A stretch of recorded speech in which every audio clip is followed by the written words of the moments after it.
Guys, welcome to our channel. আজ অনেক দিন পরে সানডে দিন আমরা একটা বড় ব্লগ করব। এতদিন ধরে ছোট ছোট মিনি ব্লগ করতাম, এবার একটা বড় ব্লগ করব। এই দেখো সামনে যে রেমন্ডের বিল্ডিং আছে, এটা পুরো হচ্ছে পোদার কোড। ঠিক আছে, এখন পুজোর সময় আর অফিস পাড়া এগুলো শুনে লাভ নেই। পুজোর সময় টাকা পয়সা আছে আমাদের। পুজোর সময় 6 ফ্লোরে আমাদের অফিস আছে, আমার মনে 10 ফ্লোর অফিস আছে। কথাই বলতে দিচ্ছে না। আচ্ছা, তোমার জন্য এখানে হ্যাঁ, এখানে দাঁড়াচ্ছি, সবজি কিনবো। ভুলে গেছি সবজি কিনতে, ভিডিও করতে হবে তো সবজি কিনবো, ভুলেই গেছি। এই বাজারটাই এসেছিলাম বাজার করতে, আমার সব সবজি শেষ হয়ে গেছিল। সানি আমাকে নিয়ে এসেছে এই বাজারটাই বাজার করার জন্য। বাট বাজারটা ভালো, খারাপ ছিল না, আমার তো বেশ ভালোই লেগেছে। আলটিমেট টাটকা সবজি থাকলে সবই ভালো হয়। যাই হোক, এবারে যাবো বৌরানীর বাড়ি। আমি তো ভুলে গেছিলাম বাজার করার কথা, আমার প্রচন্ড জল তেষ্টা পেয়েছে। সব ভুলে যাচ্ছ, আমারই মনে থাকে। মারা যাবো। বাজার করে আমার মনে থাকে, ডান্স করতে আমার মনে থাকে। সত্যি আমার কিছু মনেই থাকে না কেন বলো? ভুলাক্কর ভুলা। আমি একটা কোনো ভুল করে দিই, ক্যা করছি না, হ্যাঁ না? খুব খারাপ। তুমি সত্যি খুব খারাপ। এখন আমরা এসেছি পৌঁছে গেলাম আমরা মামার বাড়ি, সানির মামার বাড়ি। তো মামার বাড়িটা তোমাদের দেখাচ্ছি। একদিন যাব, আবার একদিন যেদিন সকাল সকাল যাবো সেদিন তোমাদের আমরা পুরো দেখাবো। আর এখানে আগে দুর্গাপুজো হতো, এখন আর হয় না।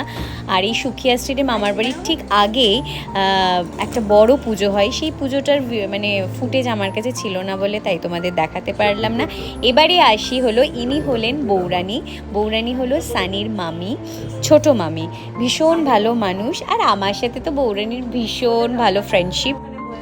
তা আমি বললাম চলো বৌরানী তোমার চুলটা আমি স্ট্রেট করে দিই, তবে স্ট্রেট করছিলাম। আর এই যে তোমরা এই স্ট্রেটনারটা দেখছো, এটা হলো S&F কোম্পানি স্ট্রেটনার। তোমরা এটা ইউজ করতে পারো, এটা বেসিক্যালি সানির কোম্পানি। এটা বেশ ভালো। আমরা যেটা আলোচনা করছিলাম, বেশি চুলে হিট দিলে দেখো এমনিই চুল উঠবে, তো সেটা একটু দেখে শুনে তোমরা করবে। ইভেন আমরাও করি, তাই খুব একটা স্ট্রেটনার ইউজ করা ভালো না, ইভেন টোমো ইউজ করা ভালো না।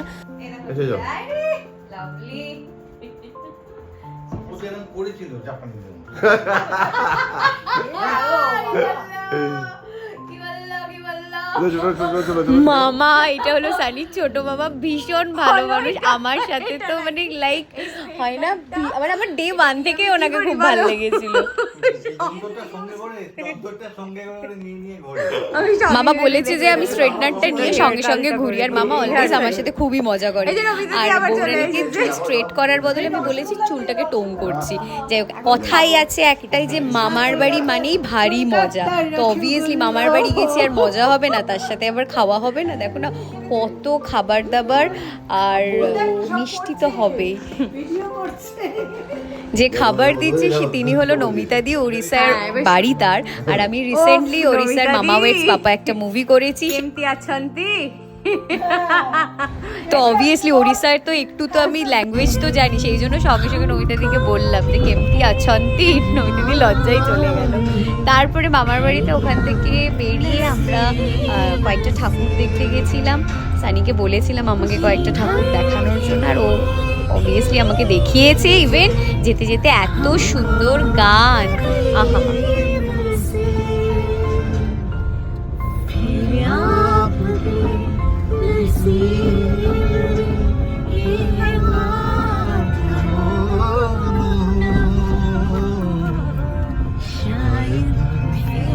এত সুন্দর গান করতে করতে আমরা পৌঁছে গেলাম নেক্সট মণ্ডপে। ভীষণ সুন্দর একটা থিম করেছিল। যাত্রীগণ ধ্যান दीजिए, अभी अगला स्टेशन है सातरागाची, अभी अगला स्टेशन है खड़गपुर, अभी अगला स्टेशन है बालीगंज, अभी अगला स्टेशन है हावड़ा, बजबज। कितना स्टेशन चाहिए, पूरे स्टेशन पे स्टेशन। প্ল্যাটফর্মের মধ্যে মানে মনে হচ্ছিল প্ল্যাটফর্মে ঢুকছে। একটা অদ্ভুত সুন্দর থিম করেছিল ওরা। প্ল্যাটফর্মের ভেতর দিয়ে তারপরে মা দুর্গাকে আমরা দর্শন করলাম। ভীষণ সুন্দর একটা থিম ছিল। দাদা টাইম তারপরে ওখান থেকে আমরা নেক্সট ঠাকুর দেখতে গেছিলাম, তার মাঝে সানি বলল একটু বেলুন অনেকগুলো বেলুন ফাটাবে, আছে। নাও করো। আচ্ছা कौन बनना था मुझे মুখোশ এবার আমরা মণ্ডপে ঢোকার আগে দেখলাম যে এই বাবলস গুলো ওরাই না, সামনে থেকে সেটা ঢুক না? দেখতে পেয়েছি। অনেক দিন ধরে ইচ্ছা হয়েছিল, ফাইনালি আমি একটা আমি কিনলাম, একটা নেবো। কিনে নিল। তারপরে ঠাকুরটা দেখে বাবলস উড়িয়েছি। ঠাকুরটা কিন্তু ভীষণ সুন্দর হয়েছিল। এটা হলো দুর্গা ঠাকুর, যাকে বলে দুর্গা প্রতিমা। ভীষণ সুন্দর হয়েছিল ঠাকুরটা।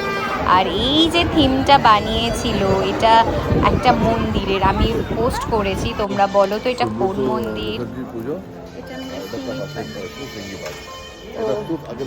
তাও তো এখন ফাঁকা ফাঁকা আগে হয়ে গেছে। কিন্তু যখন ছোট ছিলাম প্রচুর এরকম রাত জেগে বাবা মায়েদের সাথে প্রচুর ঠাকুর দেখেছি। শুধু বাবা মা নয়, পিসি পিসে মশাই শোনায়, তখন আমরা কলকাতায় চলে আসতাম আর একসাথে মিলে সব ঠাকুর দেখতে যাবো। যখন কলকাতায় ছিলামও তখনও ঠাকুরটা কিন্তু বেশ ভালো হয়েছে। প্যান্ডেলটাও খুব সুন্দর হয়েছিল, বেশ সুতোর কাজ করেছিল, কাপড়ের কাজ করেছিল, বেশ সুন্দর হয়েছিল।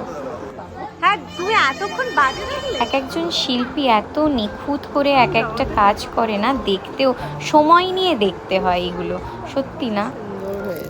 সুন্দর হয়েছে। সানি আমাকে মেলাতে এটা কিনে দিয়েছে। মেলাতে না, সরি পুজোতে। পুজোতে বলো এই এটা কি মন্দির করেছে গলিয়া দেখি আমরা দেখি তো এটা পুজোতে বেরিয়ে গেছি ঠাকুর দেখতে। লাইফ চেঞ্জ দুঃখী হচ্ছে, আমরা এর আগে করেছি। এবারে আমি তোমাদের যেটা দেখাবো, যে মন্দিরটা আমরা দেখে গেছিলাম, সেটা বলো তোমরা কি মন্দির। বলো এটা কি মন্দির, আমাকে জানাও তোমরা। বলো। বেশ ভালো বলেছো। তুমি যাও। এইটাতে আগের বছর এসেছিলাম, আগের বছর আমি ভিডিও করেছি। আগের বছর আমি দোলনা চড়েছিলাম। ওখান থেকে চলে গেছিলাম ইডিএফ এর পাশে একটা মাঠ আছে, ওখানেও পুজো হয়। আগের বছরও গেছিলাম, আগের বছর তো খুব দোলনা কেমন চড়তে লাগছে ইচ্ছে করছিল, তুমি? দোলনাও চড়েছিলাম, হ্যাঁ? এবছরও চড়েছি, কিন্তু হ্যাঁ। ওই মেলাতে গিয়েই। কি গো, তুমি তো ঢুকতেই পারছো না, তাহলে সৌমিক কি করে ঢুকলো আগের বার? বুঝতে পারলাম না, তো প্রচন্ড মোটা ছিল। তুই আগের বার কি করে ঢুকেছিলি রে? বুঝতে পারিনি। ওহো, আমার তো সেকেন্ড টাইম।